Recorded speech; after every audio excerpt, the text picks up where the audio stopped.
Item ಯಾವುದೇ ಇರಲಿ try ಮಾಡಿ ಆಚಿ ಚಿಕನ್ ಮಸಾಲಾ. ಇವತ್ತಿನ ಕಾರ್ಯಕ್ರಮದಲ್ಲಿ ವೃಷಭ ರಾಶಿ ಕೃತಿಕಾ ನಕ್ಷತ್ರದವರಿಗೆ ಈ ತಿಂಗಳು ಹೇಗಿದೆ, ಈಗ ಸಮಯ ಹೇಗಿದೆ ಅನ್ನೋದ್ರ ತಿಳಿಸ್ಕೊಡ್ತಾರೆ.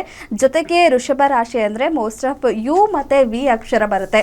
ಈ ಅಕ್ಷರದಿಂದ ಹೆಸರನ್ನ ಶುರು ಆದವರಿಗೆ ಯಾವ ರೀತಿಯ ಸಮಯ ಇದೆ, ಈ ಎಲ್ಲಾ ವಿಚಾರಗಳ ಬಗ್ಗೆ ಇವತ್ತಿನ ಕಾರ್ಯಕ್ರಮದಲ್ಲಿ ಸಂಪೂರ್ಣವಾಗಿ ಮಾಹಿತಿಯನ್ನ ತಿಳಿಸ್ಕೊಡಕ್ಕೆ ನಮ್ಮ ಜೊತೆ ಇದ್ದಾರೆ ಖ್ಯಾತ ಕ್ರಿಸ್ಟಲ್ ತಜ್ಞೆ ಮೀತಾ ಅವರು. ಅವರನ್ನ ಕಾರ್ಯಕ್ರಮಕ್ಕೆ ಸ್ವಾಗತ ಮಾಡೋಣ. ಮೇಡಮ್ ನಮಸ್ತೆ, ಕಾರ್ಯಕ್ರಮಕ್ಕೆ ಸ್ವಾಗತ.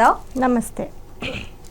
ಎಸ್ ಮೇಡಮ್, ಇವತ್ತಿನ ಕಾರ್ಯಕ್ರಮದಲ್ಲಿ ವೃಷಭ ರಾಶಿ ಕೃತಿಕಾ ನಕ್ಷತ್ರ, ಸೊ ಹೇಗಿದೆ ಅವ್ರಿಗೆ ಸಮಯ ಅಂತ ತಿಳಿಸ್ಕೊಡ್ತೀವಿ ಅಂತ ಹೇಳಿದ್ದೀವಿ. ಹೇಗಿದೆ, ಒಳ್ಳೇದಿದೆಯಾ ಅಥವಾ ಏನಾದ್ರು ಕೆಟ್ಟದಿದೆಯಾ, ಹೇಗೆ ಅಂತ ನೋಡಿ, ವೃಷಭ ರಾಶಿ ಅಂತ ಬಂದಾಗ ವೃಷಭ ರಾಶಿಯಲ್ಲಿ, ಯಾಕಂದರೆ ವೃಷಭ ರಾಶಿಯಲ್ಲಿ ಕೃತಿಕಾ ನಕ್ಷತ್ರ ಕೂಡ ವೃಷಭ ರಾಶಿಯಲ್ಲೇ ಬರುತ್ತೆ. ಕೃತಿಕಾ ನಕ್ಷತ್ರ 2, 3, 4ನೇ ಪಾದ ಕೂಡ ರಾಶಿಯಲ್ಲೇ ಬರುತ್ತೆ.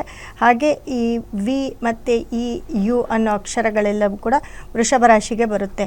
ವೃಷಭ ರಾಶಿಯವರಿಗೆ ಮೊದಲಿಗೆ ಏನಪ್ಪ ಅಂತ ಅಂದರೆ, ಈ ಒಂದು ಶನಿ 10ನೇ ಮನೇಲಿ ಇರೋದ್ರಿಂದ ಎಲ್ಲೋ ಒಂದು ಕಡೆ ಕೆಲಸ ಕಾರ್ಯದಲ್ಲಿ ಬಹಳಷ್ಟು ತೊಂದರೆಗಳನ್ನ ಅನುಭವಿಸ್ತಾ ಇರ್ತಾರೆ.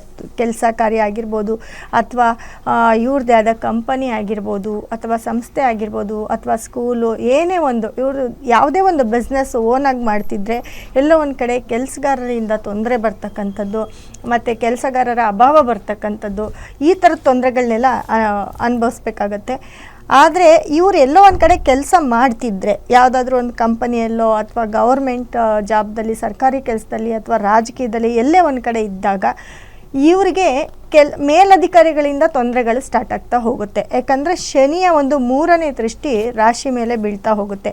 ಜೊತೆಗೆ ನೋಡಿ, ವೃಷಭ ರಾಶಿಯವರಿಗೆ ಏನಪ್ಪ ಅಂತಂದರೆ 2ನೇ ಮನೆಯಲ್ಲಿ 12ನೇ ಮನೆ ಕುಜ ಈಗ ರಾಶಿಗೆ ಬಂದಿದ್ದಾನೆ. ರಾಶಿಗೆ ಬಂದಿರಬೇಕಾದ್ರೆ ಏನಾಗುತ್ತೆ, ಎಲ್ಲೋ ಒಂದು ಕಡೆ ಕೋರ್ಟು ಕೇಸು ಅನ್ನೋ ಪ್ರಾಬ್ಲಮ್ಮು ಅತಿ ಹೆಚ್ಚು ಬರ್ತಾ ಹೋಗುತ್ತೆ. ಇವ್ರಿಗೆ ಒನ್ಸ್ ಏನಾದರೂ ಕೋರ್ಟು ಕೇಸು ಅನ್ನೋ ಪ್ರಾಬ್ಲಮ್ ಏನಾದರೂ ಕ್ರಿಯೇಟ್ ಆಯಿತು ಅಂತಂದರೆ ಅದು ಕಂಟಿನ್ಯೂ ಆಗ್ತಾ ಇರುತ್ತೆ. ಅಂದರೆ ಎಲ್ಲೋ ಒಂದು ಕಡೆ ಅದರಿಂದ ಹೊರಗಡೆ ಬರೋಕ್ಕಾಗೋದಿಲ್ಲ. ಹಾಗಾಗಿ ಯಾವುದೇ ಒಂದು ಕೋರ್ಟು ಕೇಸು ಕಂಪ್ಲೇಂಟ್ಸು ಅಥವಾ ಯಾವುದಾದ್ರೂ ಸಣ್ಣ ಪುಟ್ಟ ಯಾವುದಾದ್ರೂ ಮನಸ್ತಾಪಗಳು ಈ ಥರ ಯಾವುದು ಇಲ್ದಿರೋ ಥರ ನೋಡ್ಕೊಳ್ಬೇಕಾಗತ್ತೆ ವೃಷಭ ರಾಶಿಯವರು. ಜೊತೆಗೆ ನೋಡಿ, ವೃಷಭ ರಾಶಿ ಅಂತ ಅಂದರೆ ವಿ ಅಂತ ಹೇಳಿದೆ, ವಿ ಮತ್ತು ಯು ಅಕ್ಷರಗಳು ಅಂತ ಹೇಳಿದೆ.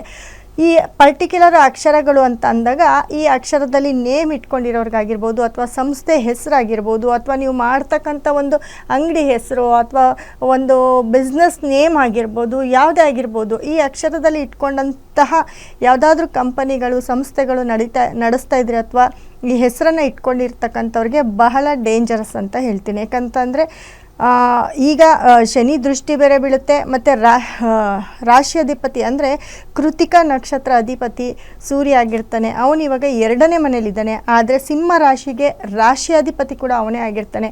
ಈ 17ನೇ ತಾರೀಕು ಅವನು ರಾಶಿಗೆ ವ್ಯಯಸ್ಥಾನಕ್ಕೆ ಹೋಗ್ತಾನೆ. ಎಲ್ಲೋ ಒಂದು ಕಡೆ ಸರ್ಕಾರದಿಂದ ಬಹಳಷ್ಟು ತೊಂದರೆಯನ್ನು ಅನುಭವಿಸ್ಬೇಕಾಗುತ್ತೆ.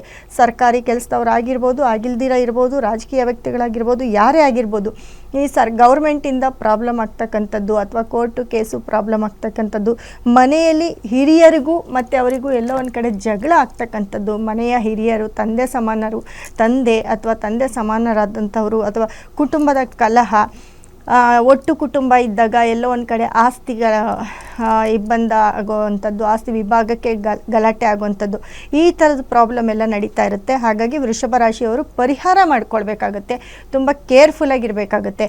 ಜೊತೆಗೆ ನೋಡಿ, ವೃಷಭ ರಾಶಿ ಅಂತ ಬಂದಾಗ ತಂದೆ ಅಂತ ಹೇಳಿದೆ. ಯಾಕಪ್ಪ ಅಂತಂದರೆ ವೃಷಭ ರಾಶಿಯವರು ಬಹಳ ಬೇಗನೆ ತಂದೆಯನ್ನು ಕಳ್ಕೊಳ್ತಾ ಇರ್ತೀರ. ಆಲ್ಮೋಸ್ಟ್ ವೃಷಭ ರಾಶಿಯಲ್ಲಿ ಕೃತಿಕಾ, ರೋಹಿಣಿ, ಮೃಗಶಿರ ನಕ್ಷತ್ರ ಇರುತ್ತೆ. ಆದರೆ ಎಲ್ಲೋ ಒಂದು ಕಡೆ ತಂದೆಯನ್ನು ಅತಿ ಬೇಗ ಕಳ್ಕೊಳ್ಳೋವಂಥ ಚಾನ್ಸಸ್ ಇರುತ್ತೆ ವೃಷಭ ರಾಶಿಯವರಿಗೆ. ನನ್ನ ಪ್ರಕಾರ ವೃಷಭ ರಾಶಿಯವರು ನೋಡ್ಕೊಳ್ಬೇಕಂದ್ರೆ ತಂದೆಯಿಂದ ದೂರ ಆಗಿರ್ತಕ್ಕಂಥದ್ದು, ತಂದೆನ ಕಳ್ಕೊಳ್ತಕ್ಕಂಥದ್ದು, ಅಥವಾ ತಂದೆ ಇದ್ದರೂ ಕೂಡ ಎಲ್ಲೋ ಒಂದು ಕಡೆ ಸಪ್ರೇಟಾಗಿ ಬೆಳೆಯೋದು ಅಥವಾ ಸಪ್ರೇಟಾಗಿ ಹೋಗಿ ಇರ್ತಕ್ಕಂಥದ್ದು, ಇದ್ರ ಜೊತೆಲಿರೋಕ್ಕಾಗಲ್ಲ. ಈ ಥರದ್ದು ಒಂದು ಸಿಚುವೇಶನ್ನ ಅತಿ ಹೆಚ್ಚು ವೃಷಭ ರಾಶಿಯವರು ಅನುಭವಿಸ್ಬೇಕಾಗತ್ತೆ. ಸೊ ಹಾಗಾಗಿ ಆ ಥರ ಆಗ್ತಾ ಇರುತ್ತೆ, ಅವ್ರ ಲೈಫಲ್ಲಿ ಕೂಡ ಆ ಥರ ಆಗ್ತಾ ಇರುತ್ತೆ. ಹಾಗಾಗಿ ಅದನ್ನು ನೋಡ್ಕೊಳ್ಳಿ.